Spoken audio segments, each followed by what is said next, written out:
16व्या लोकसभा निवडणुका आता शेवटच्या टप्प्यावरून पोहोचलेल्या आहेत आणि त्याकरता आज विशेष मुलाखतीला मी आमंत्रित केलं आहे. महाराष्ट्रातीलच नव्हे तर संपूर्ण भारतातील एक अत्यंत किंबहुना सर्वात जास्त महत्त्वाची राजकारणी व्यक्ती जर कोण असेल आणि विशेषतः ती मराठी व्यक्ती जर कोण असेल तर ती म्हणजे शरद पवार साहेब.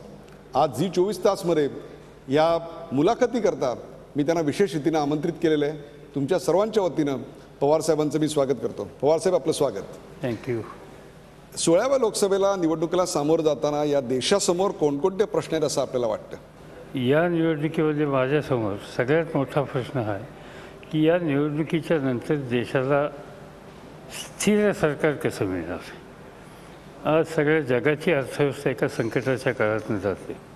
10 वर्ष UPAचं सरकार आहे. पहिल्या 5 वर्षामध्ये इकॉनॉमी उत्तम स्थितीमध्ये जाऊन पोहोचली.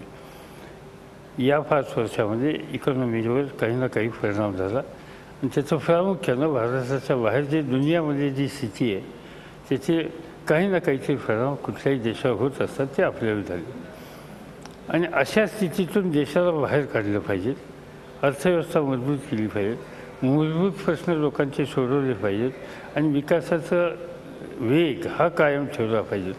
आणि हे ठेवायचं असेल तर पहिली गोष्ट एक ही आहे की देशामध्ये स्थिर सरकार आणि दृष्टी असलेलं कार्यक्रम असलेलं नेतृत्वाचं सरकार आज देशाला आवश्यक आहे. कार्यक्रम असलेलं सरकार, नेतृत्व असलेलं सरकार आणि स्थिर सरकार, क्षणभर मुद्दे आपण पार्किंगला ठेवूया, ते नंतर आपण त्याच्यावर बोलूया. 16व्या लोकसभेच्या निवडणुकीला सामोरं जाताना देशासमोरच्या प्रश्नांचा आपण उहापोह केला. आता महाराष्ट्रासमोर कोणते प्रश्न आहेत असं वाटतं? नाही, असं आहे की ह्या राष्ट्रीय निवडणुकीचे परिणाम देशातल्या सगळ्या राज्यावर होतात, त्याच्यात महाराष्ट्रावर होतात. महाराष्ट्राच्या प्रामुख्याने प्रश्नाच्या संबंधीची चर्चा आणखीन 6 महिन्यांनी आपण करूया, ज्यावेळी महाराष्ट्राच्या विधानसभेची निवडणूक येईल. महाराष्ट्राच्या समोर असा तर प्रश्न आहे की गेले 3 वर्ष महाराष्ट्राच्या समोर काही ना काहीतरी समस्या येते. कोकणामध्ये अतिवृष्टी झालेली होती, विदर्भात नंतर अतिवृष्टी झाली, नंतर दुष्काळाचं संकट मोठं येऊन गेलं, आता गारपीट आली. या सगळ्या गोष्टीच्यामुळं आता नुसत्या गारपिटीच्यासाठी 4,000 कोटी रुपये राज्य सरकारने काढले आणि त्याच्यामध्ये मदत केली. दुष्काळाच्या काळामध्ये 10,000 कोटीच्या पेक्षासुद्धा जास्त रक्कम याच्यात खर्ची केली.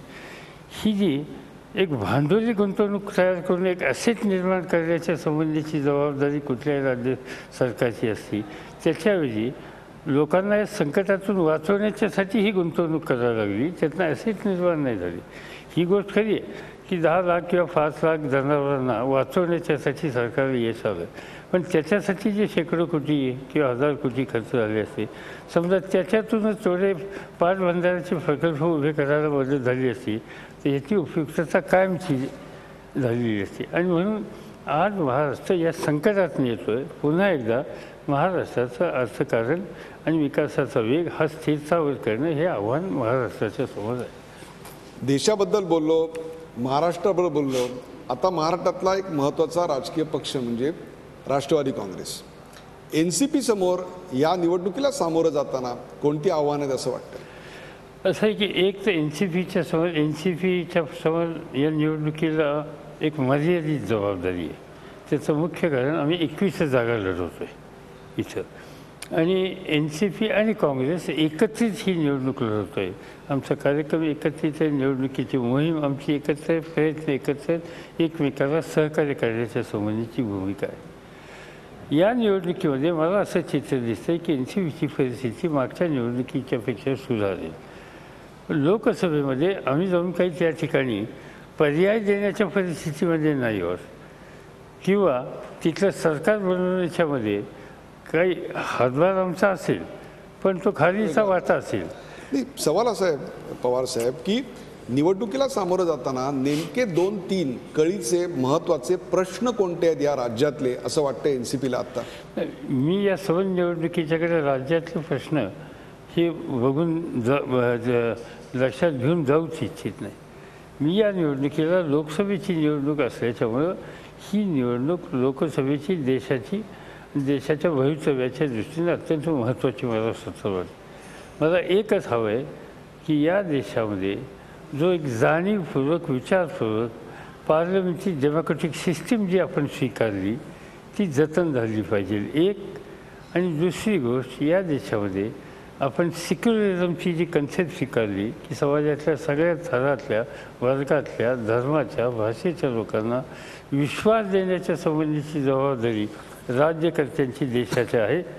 त्याच्याशी सुसंगत पावलं टाकणारं उद्याच्या देशामध्ये चित्र असलं पाहिजे आणि त्याला आपला काही ना काहीतरी हातभार लागला पाहिजे. म्हणजे एकीकडे लोकशाही आणि निधर्मीवाद हे एक दोन मला असं वाटतं आपण मुद्दे मांडताय, परंतु कुठेतरी निवडणुकीच्या प्रचारामध्ये हे मुद्दे येताना दिसत नाही आहेत.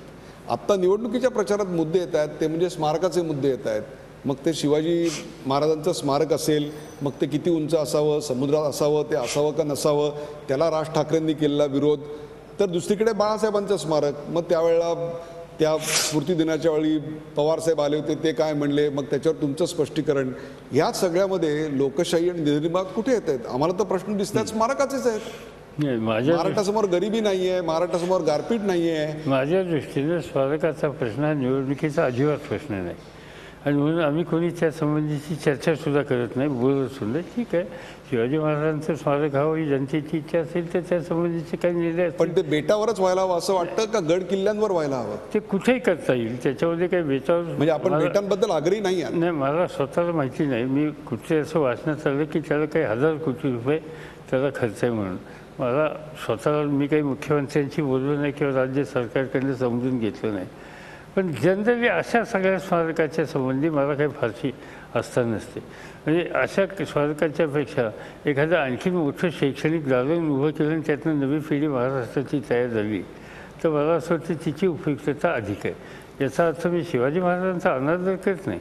आता कोल्हापूरला शिवाजी महाराजांच्या नावाने विद्यापीठ काढले आणि त्याच्यातून आंतरराष्ट्रीय पातळीवर बुद्धी कौशल्य दाखवणारे 4 विद्यार्थी आले तर मला असं वाटतं की ते शिवाजी महाराजांचं नाव अधिक मोठं. असे प्रागतिक विचार आपल्या पक्षातले काही नेते करताना का बरं दिसत नाहीत? ते अशा शिवाजीच्या स्मारकाबद्दल जणू काही आयुष्यातलाच एकमेव लढा आहे असं लढताना दिसतात. हे सगळं गेल्या 2-3 महिन्यात झालेलं आहे आणि यात म्हणजे त्यामुळे आम्हाला त्याच्या खोलात जायची वेळ आली नाही, मिळालं नाही. आणि कधीतरी एकदा या सगळ्या निवडणुकीच्या गडबडीतनं बाहेर पडल्याच्या नंतर शांत डोक्याने बसून त्याचा विचार करू, इतरांचा सल्ला घेऊ.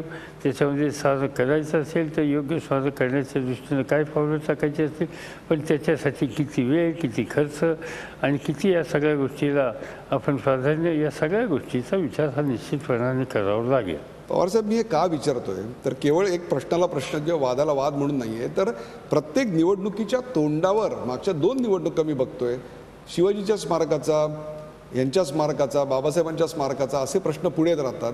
याच्याकरता हा प्रश्न मी तुम्हाला विचारतो. मला स्वतःला निवडणुकीच्या काळाच्या गोष्टी रेज करून त्याचा मतांच्यावर परिणाम फार अनुकूल होतो असं मुळीच वाटत नाही. मग हे प्रश्न सर्वसामान्य ठीक आहे, असं काही लोकांना असं वाटतं. असं बाबासाहेबांचे स्मारक व्हावं असं म्हणणारा मोठा वर्ग आहे समाजात, त्याच्यात काही चूक नाही. ज्यांनी या देशाची कॉन्स्टिट्यूशन लिहून देशाला एक व्यवस्था दिली त्याच्याबद्दलचं व्हावं असं वाटतं. पण ते कसं व्हावं, आता कोणी आणखीन काय काय मोठ्या मोठ्या गोष्टी सांगतात. माझ्यासारख्याला एकदा कोणतरी विचारलं तुम्हाला काय वाटतं, गव्हर्नमेंटमध्ये कोणतरी विचारलं, मी सांगितलं कॉन्स्टिट्यूशनचा अभ्यास करण्याच्या संबंधीचं त्याच्यातून एक विश्वविद्यालय त्या ठिकाणी काढलं या विषयाच्या संदर्भाचं. तुमच्यासारखे प्रागतिक विचार निवडणुकीच्या तोंडावर आपल्याच पक्षाचे अनेक नेते करताना किंवा विरोधी पक्षातले नेते करताना दिसत नाही, हे सुद्धा या ठिकाणी मला आपल्याला सांगावं असं वाटतं. पण मी दुसऱ्या प्रश्नाकडे वळतो. दुसरा प्रश्न असा आहे की आत्ता अडवाणी जी महाराष्ट्रात आलेले होते त्यांनी मला वाटतं एकाच ठिकाणी मोठी सभा घेतली, ती नगरमध्ये घेतली आणि त्यावेळेला त्यांनी अनेक मुद्दे भाषणात मांडले. त्यातल्या एका मुद्द्याकडे आपलं लक्ष वेधायचं आहे. आपल्या इथे लक्षात आलं असेल, तो म्हणजे मनमोहन सिंग हे अत्यंत दुबळे पंतप्रधान होते. आपलं मत काय? असं आहे की मनमोहन सिंग प्राईम मिनिस्टर झाल्याच्या पहिल्या दिवसापासून भारतीय जनता पार्टी विशेषतः अडवाणीजी यांनी मनमोहन सिंगांना प्राईम मिनिस्टर या इन्स्टिट्यूशनची जी प्रतिष्ठा आपण ठेवतो ती अप्रतिष्ठा करण्याच्या संबंधीचं एक जाणीवपूर्वक धोरण त्यांनी आखलं आणि त्याच्या कळस आजच्या गुजरातच्या मुख्यमंत्र्यांनी ठरवलेलं आहे. आपण मनमोहन सिंगांच्या नेतृत्वाखाली 10 वर्ष आपण देश पूर्ण ते 10 वर्षातले 2 टप्पे होते. एक पहिला टप्पा फार UPA 1 UPA 2 UPA 2. पहिल्या 5 वर्षामध्ये या देशातल्या जनतेनं काँग्रेसची स्थिती पूर्वीच्यापेक्षा सुद्धा सुधारली. आणि त्यावेळेला संबंध विश्लेषक जे पंडित होते त्या सगळ्या पंडितांचं म्हणणं होतं की मनमोहन सिंगांनी या देशाचे प्रशासन ज्या पद्धतीने चालवलं त्याला ह्या लोकांची पसंती आहे म्हणून काँग्रेसची परिस्थिती सुधारली, BJPची परिस्थिती खाली आली.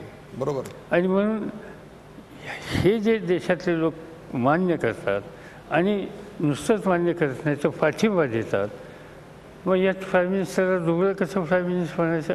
आता दुसरी 5 वर्षानंतरची नंतरच्या 5 वर्षामध्ये जे काही परिणाम या देशातल्या अर्थव्यवस्थेवर एकंदरीत ह्याच्यात झाले ते देशाच्या अंतर्गत परिस्थितीपुरते सीमित नव्हते. ते जगामध्ये जे काही बदल होत आहेत त्या बदलाचे परिणाम प्रत्येक देशावर आणि विशेषतः विकसनशील देशांच्यावर झाले. त्याच्यात भारत अपवाद नव्हता. पण माझं स्वच्छ मते, मी त्या सरकारमध्ये काम करतो की याच्यातून या सगळ्या संकटातून बाहेर काढण्याच्यासाठी मनमोहन सिंगांचे प्रयत्न हे अत्यंत महत्त्वाचे आहेत. काही घडलंच नाही असं म्हटलं जातं. तर मी एका विभागाचं काम करतो, मी काम करतो शेती. पण त्यांच्या या कालखंडामध्ये यंदाच्या वर्षी किंवा गेल्या वर्षी स्वातंत्र्याच्या नंतर कधी शेतीचं उत्पादन झालं तेवढं उत्पादन झालं. 263 दशलक्ष टन धान्य कधीही पिकलं नव्हतं एवढं पिकलं. या देशात अन्न सुरक्षा कायद्यासारखा कायदा काढण्याचं धाडस सरकारला झालं कारण उत्पादन वाढलं. आणि ते करून जगातल्या अनेक देशांना आपण धान्य निर्यात करू शकलो. आज भारत तांदळाच्या निर्यातीला जगात 1 नंबरचा देश आहे. आणि गहू कापूस मला हे सगळं मान्य आहे. त्या अन्न सुरक्षा कायद्याविषयी आपल्याला पहिल्यांदा काही आपल्या मनामध्ये काही रिझर्वेशन्स होती ती आपण व्यक्त केली, आपण त्याच्यात जाऊ नको. त्यांचा दुबळे म्हणण्यामागचा उद्देश असा असावा की अनेक महत्त्वाच्या, मग तो करप्शनचा मुद्दा असेल किंवा आणखीन काही मुद्दे असतील ज्याच्यावर एक फर्म निर्णायक कणखर भूमिका एक प्रधानमंत्री म्हणून घ्यायला हवी, ती घेताना ते दिसले नाहीत. आणि त्याहीपेक्षा सुद्धा ॲडमिनिस्ट्रेटिव्ह चीफ एक आणि पॉलिटिकल चीफ हा पक्षाचा प्रमुख अशा स्वरूपाची एक ड्युएल रचना, याच्यामध्ये पक्षाचा प्रमुख कुठेतरी ॲडमिनिस्ट्रेटिव्ह चीफवर हवी होत असतो, त्याच्यावर तो अधिराज्य गाजवतो आणि त्यातूनच ते दुबळेपण येतं.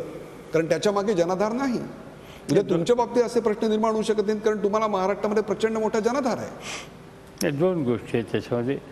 हे जे तुम्ही सांगितले काय आरोप झाले किंवा ही एक साजिश अशी आहे की मोठे मोठे आरोप करायचे आणि ते आरोप केल्याच्या नंतर ठीक आहे, आरोप करायचा अधिकार आहे अपोजिशनचा.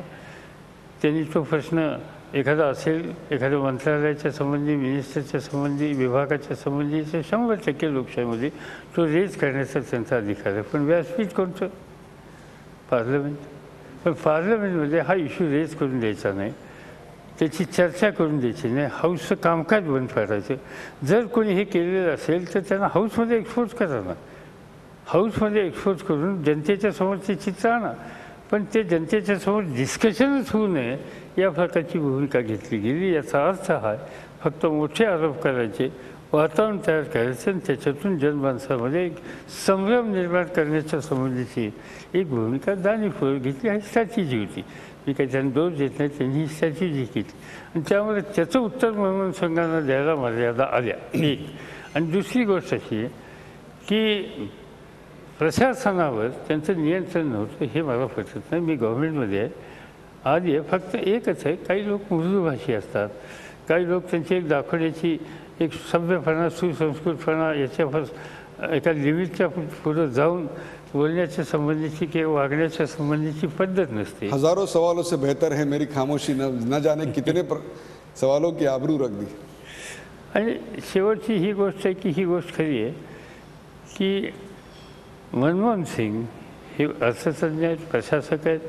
देशाचं आणि देशाचं नावलौकिक देशातून देशाच्या बाहेर वाढवण्यासाठी त्यांचं योगदान आहे.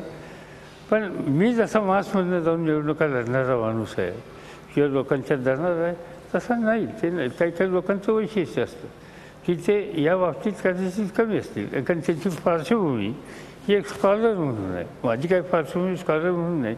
मी कधी फर्स्ट क्लास मिळाला नाही, सेकंड क्लास कधी मिळाला नाही, पास होत गेलो. पण मी काही 3रा क्लास माझा कधी सोडला नाही. तर त्यामुळं त्या माझी पार्श्वभूमी असल्याच्यानंतर मी काही त्या कॅटेगरीमध्ये बसू शकणार नाही. मनमोहन सिंग त्या कॅटेगरीमध्ये बसलेले होते. आपण आपल्या ब्लॉगमधून एकदा नेतृत्वाबद्दल काही अत्यंत मौलिक विचार व्यक्त केले होते. त्याचं टायमिंग फार परफेक्ट होतं. मी आता त्या टायमिंगबद्दल जात नाही, त्या राजकारणाबद्दलही प्रश्न विचारत नाही, परंतु नेता कणखर असायला हवा, त्याच्यामध्ये निर्णय घेण्याची क्षमता असायला हवी. या पार्श्वभूमीवर या निवडणुकीत आत्तापर्यंत प्रचारात नसलेली एक व्यक्ती आहे काँग्रेसच्या बाजूने, ती म्हणजे प्रियांका गांधी. आपल्याला असं वाटतं प्रियांका गांधी या 2 निकषांवर खूप चांगल्या नेत्या होऊ शकतात? खरं सांगायचं मी कधी त्यांना भेटलोही नाही किंवा कधी सुसंवाद सुद्धा केलेला नाही. प्रियंका गांधी किंवा राहुल गांधी मला एकदा कधीतरी भेटायला आले होते, तेवढा भाग सोडला. त्यामुळे मी त्यांच्याबद्दलचं मी असेसमेंट तसं देऊ शकत नाही. मी ऑब्झर्वेशन करतो लांबून ऑब्झर्वेशनमध्ये मला असं दिसतं की प्रियंकाच्यामध्ये काम करण्याची, निर्णय घेण्याची कपॅसिटी असावी असं मला दिसतं आहे. पण मी प्रत्यक्ष कधी बोललो नाही, पाहिलेलं नाही, म्हणजे फिल्ममध्ये पाहिलं. पण आपलं हे तर कानावर असेल की काँग्रेसमधला एक गट हे असं नक्की मनापासून इच्छितोय की राहुल गांधींपेक्षा त्यांचं नेतृत्व अधिक सक्षम असेल. असं मी काँग्रेसमधल्या कुठल्या लोकांच्याकडनं ऐकलं नाही. मी मत असू शकेल काँग्रेसमध्ये, पण आम्ही बाहेर जे आहोत त्या काँग्रेसच्या बाहेर, त्याच्यामध्ये आमच्यासमोर हा विषय कोणी कधी काढला नाही. UPA 3 जर समजा आलंच तर त्याचं नेतृत्व अशा प्रकारच्या व्यक्तीकडे असावं असं आपल्याला वाटतं. असं आहे की UPA 3 आल्याच्या नंतर पहिल्यांदा UPA 3ची जी पार्लमेंटची पार्टी ती निवडेल. ती कोणाला निवडेल, आज कोण प्रोजेक्शन कोणाचं केलं जाईल हे आज सांगण्याच्या परिस्थितीत नाही. आणि माझं प्रामाणिक मत असं आहे की या निवडणुकीच्या नंतर म्हणजे 2 मेजर पॉलिटिकल पार्टीज राहणार आहेत, एक इंडियन नॅशनल काँग्रेस आणि भारतीय जनता पार्टी. पण ह्या 2 मेजर पॉलिटिकल पार्टीज आपल्या शक्तीवर, बलबुतीवर त्या ठिकाणी काहीतरी नेतृत्व करून देश चालवण्याच्यासाठी, सरकार बनवण्याच्यासाठी सक्षम असतील असं मला वाटत नाही. त्यांना इतरांची मदत घेऊन सरकार बनवावं लागेल. आणि ज्यावेळी अशी स्थिती असते त्यावेळेला सिंगल पार्टी मेजॉरिटीची आणि त्याच्यात नेतृत्व निवडून पुढाकार घेण्याच्या संबंधीची स्थिती, हे जेवढं सोपं असतं तेवढं या कोअलिशनमध्ये सोपं नसतं. आता प्रश्न असा येतो की कोअलिशनमध्ये जे पार्टनर असतात त्या सगळ्या छोट्या छोट्या प्रादेशिक पक्ष आहेत. आज अनेक प्रादेशिक पक्षांचं मी धोरण बघतोय, ते काही ओपनली त्यांचे पत्ते ओपन करत नाही आहेत. They are playing close to their chest. Jayalalithaa openly काही बोलत नाही आहेत. ममता कधी टीका करतात, कधी टीका करत नाही आहेत. मायावतींची भूमिकासुद्धा अनेकदा संभ्रमित टाकणारी अशी आहे की जी यापूर्वी तशीच होती. परंतु राष्ट्रवादी काँग्रेसने मात्र आपली भूमिका संभ्रमाच्या पलीकडे आणि काँग्रेसच्या बरोबरच आहे असं ठामपणे आता जाहीर केलेलं आहे. हो, 100%. आम्ही महाराष्ट्रामध्ये गेले 15 वर्ष एकत्र काम करतो आणि देशामध्ये गेले 10 वर्ष आम्ही एकत्र काम करतो. उद्याच्या निवडणुकीच्या नंतर सरकार बनवायची परिस्थिती असली काँग्रेसची तरी आम्ही त्यांच्याबरोबर, आणि विपक्षामध्ये बसण्याच्या संबंधीची स्थिती जर आली तरी आम्ही त्यांच्याबरोबर. आम्हाला असं वाटतं की काय आयडिओलॉजिकल बॅकग्राऊंड याचा ज्यावेळेला आपण विचार करतो त्यावेळेला आम्ही काँग्रेसच्या विचाराशी जवळीक साधणारे लोक आहोत. गांधी नेहरू हा आमचा आदर्श आहे, काँग्रेसचा आदर्श आहे. काही गोष्टी डिफरन्सेस आहेत, कार्यपद्धतीच्या संबंधीचे असतील, पण जेव्हा राज्याचा आणि राष्ट्राचा ज्यावेळी विचार होतो त्यावेळेला त्यांच्याशी सुसंगत भूमिका घेतली पाहिजे या मताची आमची रँक अँड फाईल कायम आहे. पण राजकारणात कुणीही अस्पृश्य नसतं हे विधान आपलंच. हो, माझंच आहे. मग ती अस्पृश्यता गळून पडेल कधीतरी असं नाही वाटत? असं आहे की अस्पृश्यता याचा अर्थ काही वेळेला ज्यांच्याशी बोलायचं नाही त्यांच्याशी. 2 गोष्टी आहेत राजकारणात. म्हणजे उद्या सरकार बनवण्याच्या संबंधीचा प्रश्न वेगळा, पण डायलॉग ठेवायचा का नाही. आज भारतीय जनता पार्टीच्या एखाद्या नेत्याच्यावर तुम्ही सुसंवाद साधला तर काही लोक टीका करतात, आमचे डावे मित्र टीका करतात. मला स्वतःला असं वाटतं की लोकशाहीमध्ये आपण सुसंवाद ठेवण्याच्या संबंधीची भूमिका कधी सोडता कामा नये. आपण सहमत होणार नाही. सुसंवाद तुटल्याची अनेक उदाहरणं महाराष्ट्रात सध्या दिसत आहेत. अगदी घराघरात सुसंवाद तुटलेला आहेत. राजकीय राजघराण्यांमध्ये संवाद तुटलेला आहे. 2 भाऊ एकमेकांवर रोज उठून आपली कुटुंब कलाची धुणी बाजारात धुतल्यासारखी धुत आहेत. काय चाललंय महाराष्ट्रात नेमकं? हे म्हणजे आपण सांगता ते ठाकरे बंधूंच्याबद्दल बहुतेक आपल्याला म्हणायचं त्याची माझ्यासारखा माणूस अस्वस्थ आहे. एक ते 2 कारण आहेत. एक तर बाळासाहेब ठाकरे आमचे उत्तम मित्र होते, माझ्यापेक्षा वडील होते, पण त्यांनी स्नेह हा कायम ठेवला. दोन्ही बाजूने आम्ही स्नेह ठेवला. त्यांनी त्यांचं राजकारण कधी बदललं नाही, आम्ही कधी बदललं नाही. कधी माझ्याबद्दल त्यांना राजकारणाच्या संदर्भात बोलण्याची वेळ आली अगदी खुडकून शब्द काढावेत असे शब्द काढून त्यांनी माझ्याबद्दलचं प्रेम व्यक्त केलं टीकेचं. मी त्याच्यात काही कसर कधी काटकसर दाखवलेली नाही. पण हे असतानासुद्धा व्यक्तिगत स्वरूपात त्यांनी उत्तम रीतीने ठेवलं आणि त्यामुळं एखाद्या कुटुंबाच्याबद्दलची आपल्या मनामध्ये आस्था असते ती आस्था त्या कुटुंबाबद्दल माझ्यासारख्याच्या मनामध्ये निश्चित आहे. आणि दुसरी गोष्ट अशी आहे की या ग्रस्तांनी शून्यातनं संघटन उभं केलं. नवी पिढी एक मोठ्या प्रमाणात संघटित केली, मुलांच्यामध्ये आत्मविश्वास केला. आणि तिसरी गोष्ट अशी की ज्यांना राजकीय पार्श्वभूमी नाही अशी सामान्य कुटुंबातली माणसं त्यांनी मोठ्या पदापर्यंत पोहोचवली. हे बाळासाहेबांचं योगदान आहे, ही जमेची बाजू आहे. त्यामुळे नंतर त्यांची ही विरासत तशी चालावी अशा प्रकारची अपेक्षा कोणाची असते.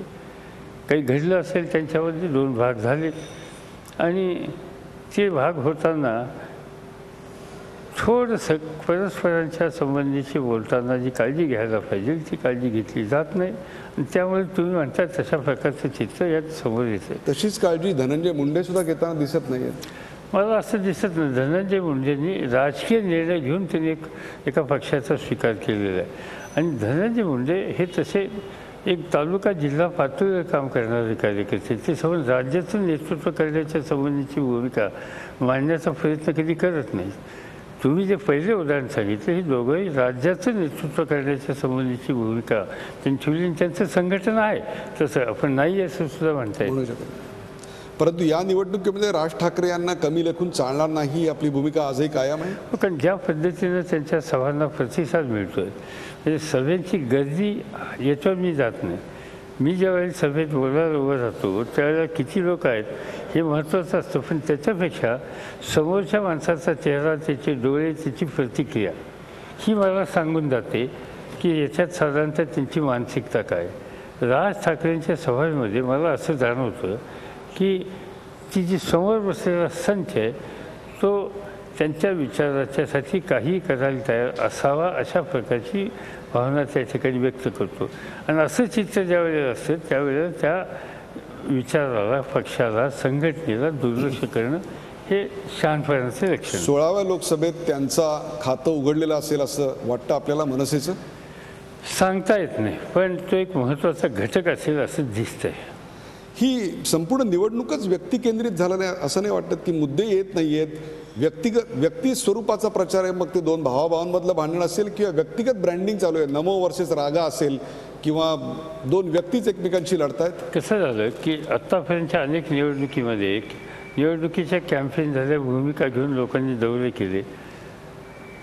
पण ही निवडणूक पहिली निवडणूक मी अशी पाहतोय की निवडणूक जाहीर होण्याच्या पूर्वी 3-4 महिने एक ग्रस्त देशाच्या कानाकोपऱ्यामध्ये हिंडत आहेत आणि त्यांना हिंडत असताना त्याच्यामध्ये काही चूक नाही. पण हिंडत असताना प्रधानमंत्रीपदाचे उमेदवार हे सूत्र, ही बिरुदावली त्यांच्या पाठीमागे लावून त्यांना त्या पद्धतीनं प्रोजेक्ट केलं जातं आहे आणि तेही असं सातत्यानं सांगतात. असं पंतप्रधान घोषित करणं ही राष्ट्रीय स्वयंसेवक संघाची भाजपवरची पकड अधिक घट्ट झाल्याचं लक्षण आहे असं म्हणतात की त्याच्या पाठीमागे आदेश यायचं. मी काही फारशा खोलात त्याच्यात गेलेलो नाही.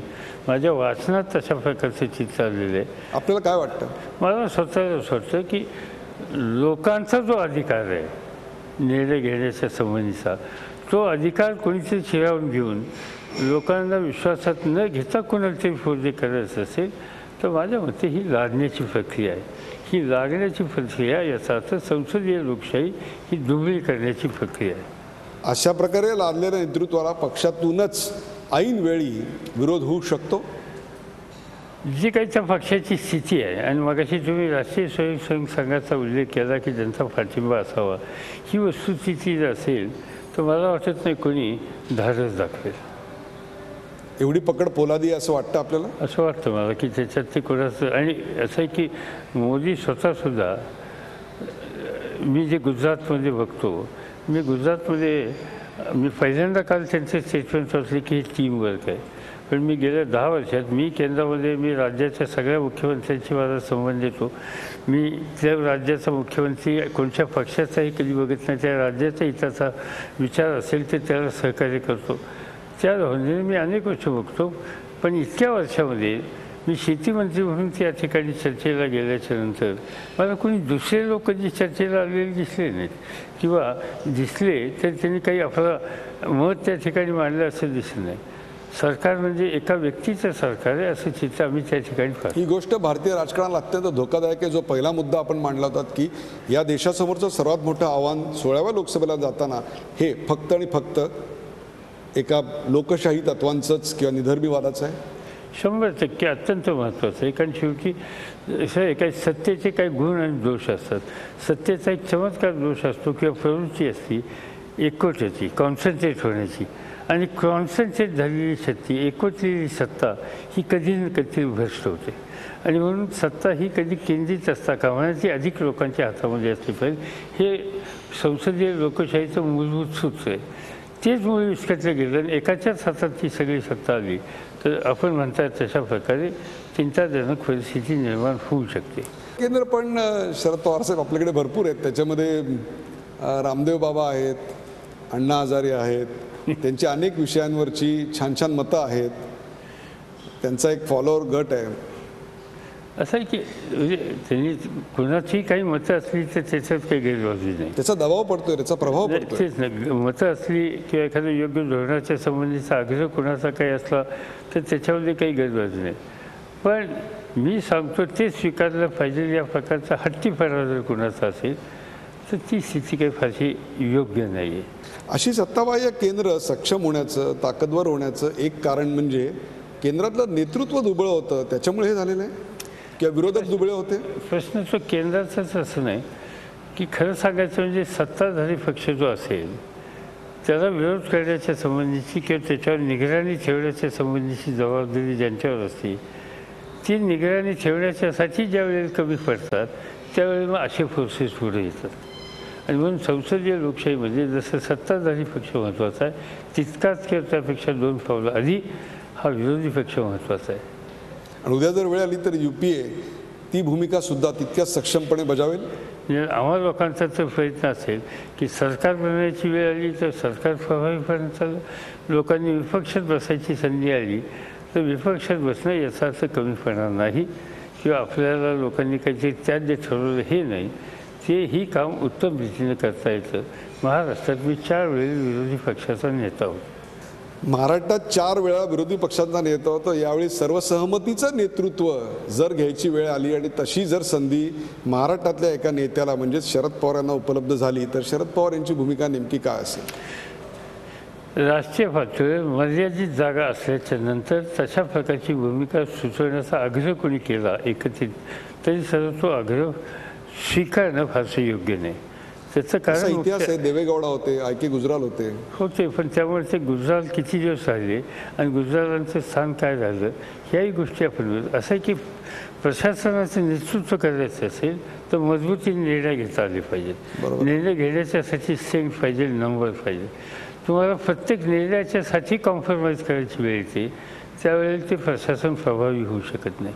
उद्या नंबर असता तर त्या संबंधीचं काम कोणालाही करता येतं. पण तो नंबर नाही हे मला माहीत असताना उगीच मी काहीतरी भलत्याच अपेक्षा डोक्यामध्ये ठेवणार शकेन आणि त्याच्यातून योगदान कसं करू शकेन ह्याचा मी विचार करेन. प्रशासन अत्यंत चांगलं असलं पाहिजे हा आपला एक मुद्दा आहे. आज आम्ही बघतोय की टेलिव्हिजनवर महाराष्ट्राच्या मुख्यमंत्र्याच्या लोकसभेच्या निमित्तानं येणाऱ्या ॲड्स आम्ही बघतोय. त्याचबरोबर अलीकडच्या काळात त्यांची आक्रमक देहबोली असेल किंवा ते जे तुफानी हल्ले चढवत आहेत ते बघतोय. हे सगळं पाहिल्यानंतर कुठेतरी यांच्याच हाताला लकवा आलेला होता किंवा हेच सही करताना यांचा हात थरथरत होता असं काही दिसत नाही. कारण शेवटच्या 100 दिवसात, शेवटच्या काही 91 दिवसात त्यांनी जे काही धडाक्यानं निर्णय घेतले ते पाहतात एक वेगळं चित्र दिसत होतं आणि आता वेगळे मुख्यमंत्री दिसत आहेत. म्हणून आम्हाला हेच हवं होतं, असंच दिसावं, अशाच पद्धतीने ते काम व्हावं, याच पद्धतीने त्यांनी भूमिका मांडावी आणि निर्णय घ्यावे ह्या आम्हाला लोकांच्या अपेक्षा होत्या. त्यासाठी आम्ही 1-2 वर्ष थांबलो आणि मग कधीतरी बोलावं लागलं. पण आज ज्या पद्धतीने त्यांची निर्णय घेण्याची पद्धती आहे, ज्या पद्धतीने ते सहकाऱ्यांच्यावर सुसंवाद ठेवतात, ज्या पद्धतीने आपली भूमिका ते लोकांच्या समोर मांडतात, आम्ही सगळेजण त्या बाबतीत संतुष्ट आहोत.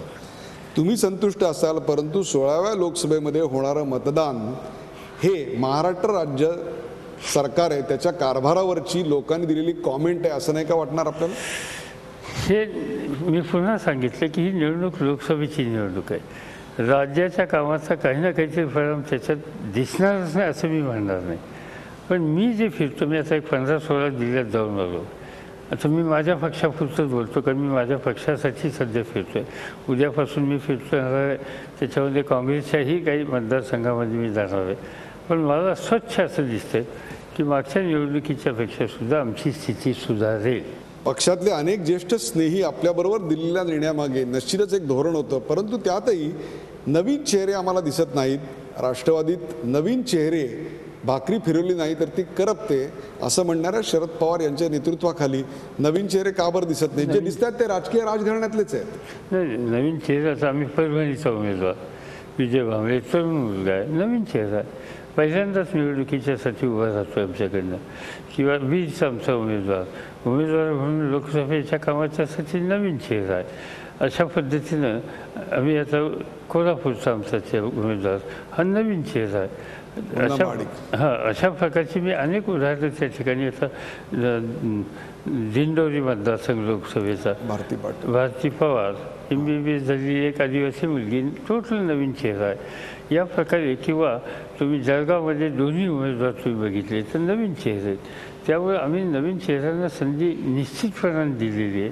अमरावती असेल, बुलढाणा असेल, त्या ठिकाणी जुने जे आपण म्हणता त्याच्यामध्ये ठीक आहे. तो प्रफुल्ल पटेल, सुप्रिया सुळे हे यापूर्वी होते किंवा आमचे उदयनराजे हे पूर्वी होते, त्यांना रिपीट आम्ही केलं. पण त्याबरोबर छगन भुजबळ असतील किंवा तटकरे असतील, या लोकांना महाराष्ट्राच्या राजकारणामध्ये तटकरे आता जवळपास 20 वर्ष विधिमंडळामध्ये आहेत. छगन भुजबळ त्याच्यापेक्षा अधिक वर्ष आहेत. कधीतरी राष्ट्रीय राजकारणामध्ये महाराष्ट्रातल्या या लोकांनी आलं पाहिजे आणि नॅशनल राष्ट्रीय प्रश्नांच्या संबंधी आपण लक्ष केंद्रित करून त्याच्यामध्ये महाराष्ट्राच्या मार्फत योगदान केलं पाहिजे, याची आवश्यकता असते. आणि म्हणून आम्ही त्यांना त्या ठिकाणी घेतलं. मला आनंद आहे की त्यांनी आनंदाने ते स्वीकारलं. आज 9 लोकसभा निवडणुका जिंकलेली व्यक्ती भारताच्या राजकारणात फार तर एका हाताच्या बोटावर मोजता येतील इतक्याच राहिलेल्या आहेत. What is it that Sharad Pawar would like to have? नाही, मी सांगितलं की माझा सगळा प्रयत्न माझ्या पक्षाच्या पुढचा प्रश्न असेल तर माझं संघटन वाढवायचं आणि देशाच्या पातळीवर जर असेल की देशामध्ये शेवटी हा देश पुढे नेण्याच्यासाठी जे फोर्सेस एकत्र येऊन त्यांनी काम केलं पाहिजे त्याच्यात आपण पाठीमागे राहून त्याच्यात योगदान द्यावं. कारण हा मला काळ दिसतो आहे, हा काळ एका पक्षाच्या हातामध्ये सत्ता जाण्याचं दिसत नाही. आणि अशा वेळेला शेवटी देश तर चालला पाहिजे, प्रशासन चाललं पाहिजे, संसद चालली पाहिजे आणि त्याच्यासाठी काही लोकांनी पाठीमागे राहून एक परस्परांच्यातलं ऐक्य वाढीच्यासाठी काही पावलं टाकली पाहिजेत. आणि मला असं वाटतं आता मी 14 वेळेला निवडून आलो, त्यामुळे थोडंसं या गोष्टी सांगायला आम्ही कोणाच्या पुढे गेलो तर कोणी अगदीच दुर्लक्षित करतील असं चित्र मला दिसत नाही. आणि हे जर असेल तर ते काम आपण करावं. 14 निवडणुकांचा अनुभव गाठीशी असलेली एखाद्या पक्षाची नेतृत्व करणारी व्यक्ती निश्चितच आपल्या पक्षातल्या इतर नेत्यांना निवडून येण्याकरता काही टिप्स देत असेल. यावेळी जे पहिल्यांदा उभे आहेत अशा लोकांना काय टिप्स दिल्यात? कारण शरद पवार यांच्यासारखा निवडून येण्याची क्षमता आणि त्या क्लुप्त्या वाकबगार मनुष्य महाराष्ट्राच्या काय भारताच्या राजकारणात नाही. निवडून येण्यासाठी हा तुम्ही सांगितलं त्याचा मी स्वीकार करतो. क्लुप्त्या शब्दाचा स्वीकार करणं मला अवघड आहे. पण एक गोष्ट खरी आहे की आमचे हे सगळे जे उमेदवार नवीन उभे राहतात त्यांनी निवडणूक कशा पद्धतीने घ्यावी, त्यांनी लोकांशी सुसंवाद कसा साधावा, संपर्क कशा पद्धतीने वाढावं, बोलावं कशा पद्धतीने, या सगळ्या गोष्टीच्या संबंधी सतत मी त्यांच्याशी इंटरॅक्ट करत असतो. साधारणतः दिवसात त्यातल्या प्रत्येक कॅन्डिडेटची मी कधी रात्री 1 वाजता असेल, 12 वाजता असेल, 2 वाजता असेल संपर्क साधत असतो, जाणून घेत असतो दिवसभरामध्ये त्यांनी काय काम केलं, कुठं कमतरता आली, कुठं विरोध आला तर काय करावं या संबंधीच्या सूचना देत असतो. आणि शेवटी ही सगळी एक नवीन पिढी तयार करायची म्हणजे त्याच्यामध्ये आपलं काम शिक्षकासारखं सुद्धा काही प्रमाणात असलं पाहिजे. मी आता ह्या निवडणुकीमध्ये शरद पवार हे शिक्षकाच्या भूमिकेत आहेत.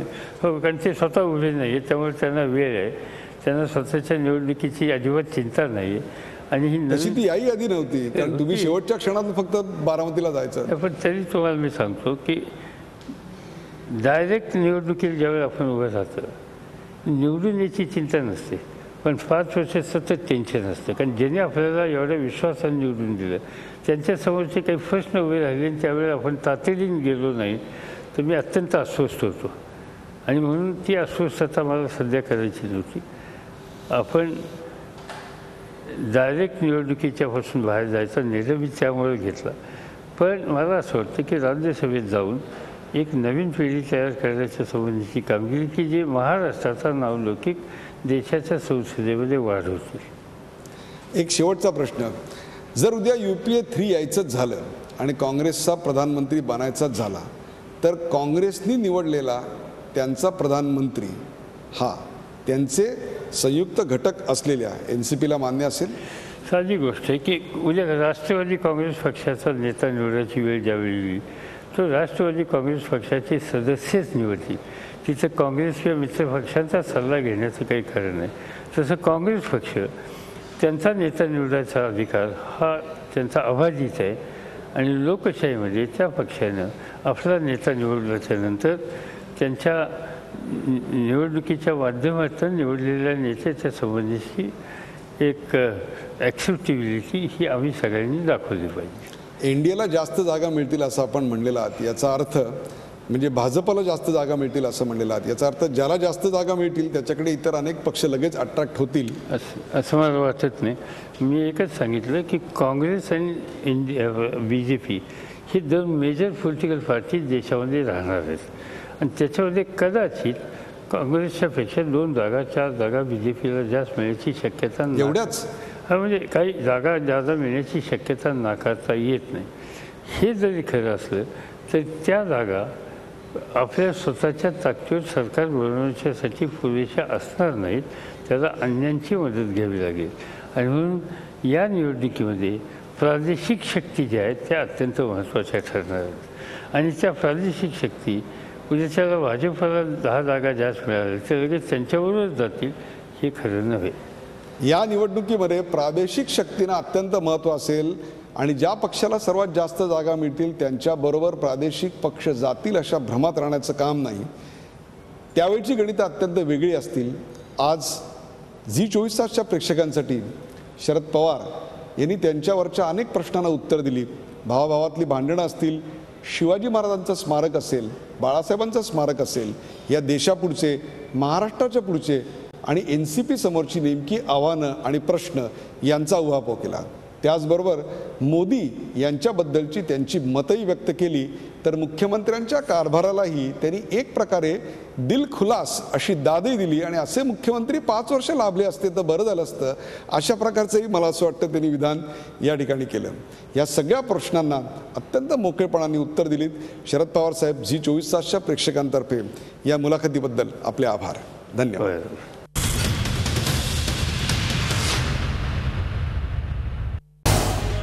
झी 24 तास रहा एक पाऊल पुढे.